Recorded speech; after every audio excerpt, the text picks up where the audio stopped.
China keeps perpetrating brutal peace around the world. The latest is, and it's very upsetting. I mean, while the United States has,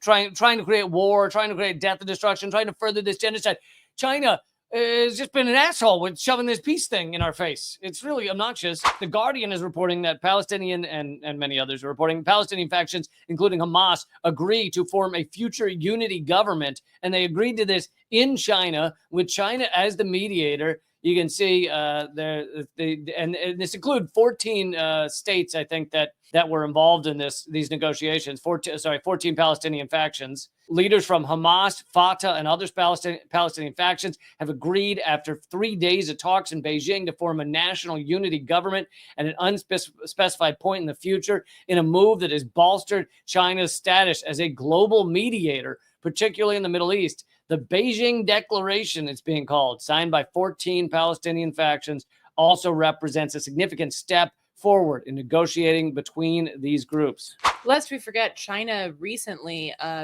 with the help of Brazil, I believe, Lula created a peace deal for Ukraine and Russia, which, of course, the US and Europe flatly ignored and did not agree to. But China has been trying to broker peace across the U.S. imperial reach for quite some time.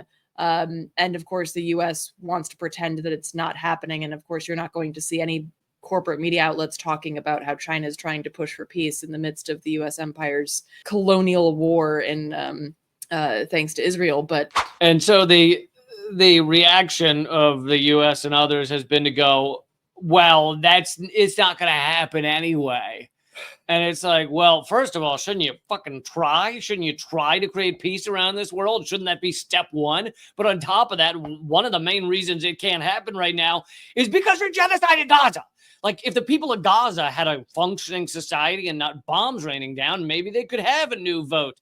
But of course, that can't happen when you're obliterating the society and ethnic cleansing everybody. It's just so pathetic to be like, we shouldn't even try for peace. Shouldn't even have agreements. Well, it's the same thing. Like the U.S. held some kind of, it was called a peace summit with regards to Ukraine, but Russia wasn't invited. How the hell can you have a peace summit when both sides are not at the table? Like, that's not how that works. And the U.S. is well aware. Again, like, going back to a previous point, the U.S. knows this. Like, the politicians, the diplomat, whatever, they are well aware of this. And they just want to create the illusion that they are, doing all they can for to end the war in Ukraine. They're doing all they can to minimize civilian casualties in Gaza when it's U.S.-made bombs raining down on them. It's like, it is, and they think that we're stupid. And if we continue to prove them right, like if we continue to accept this shit and not like stand up and show up in the streets, then they win. And here is a possible good news update, although it'll be interesting to see if it actually happens, I guess, or is just, movements in that direction. But the UK is leaning towards dropping an objection to the ICC arrest warrant for Netanyahu. The UK's new Labour government faces a key test of its foreign policy towards Gaza ahead of a deadline for potential legal challenge against arrest warrants by the ICC. And it seems that they're signaling that they are not going to object to the ICC having an arrest warrant out for Netanyahu. This does not mean, by the way, that the UK and Keir Starmer and all these repulsive pieces of shit, it does not mean they're good people. It does not mean they're for a free Palestine. They still are supporting this genocide, but maybe they're hedging their bets. Well, and it said that the article I was looking at with Middle East Eye said that they would consider, by the way, they would consider to restrict arms sales, but not suspend sales entirely. And their response was basically like that given the attacks by the Houthis, Hezbollah, and Hamas on Israel, it would not be right to have a blanket ban between our countries. He's talking about a ban on arms sales, but that they would try to look at specific offensive weapons that Israel could use in Gaza as part of the review.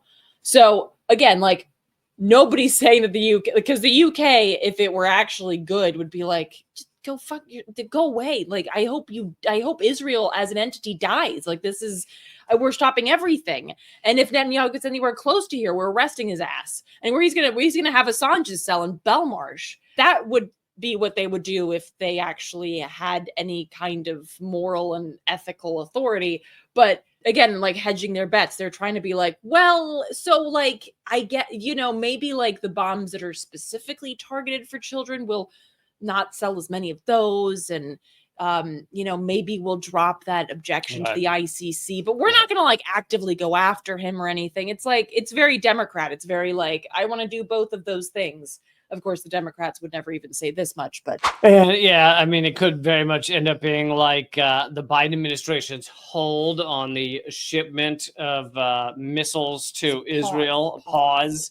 Which the pause, like, literally later when the White House was asked about it, she goes, I don't even know what you're talking about. There was one shipment. They send a shipment every 36 hours. There was one shipment that had been paused of 2,000-pound bombs because the Biden administration said it wasn't necessary. Meanwhile, they were sending other 2,000-pound bombs. So it's like, they want both sides. They want to be able to say, hey, we're not for genocide, but also we support everything Israel does. Well, that's interesting. You're not for genocide, but you support everything Israel does because Israel's doing genocide. Like, it's just really speaking out of both sides of their mouth.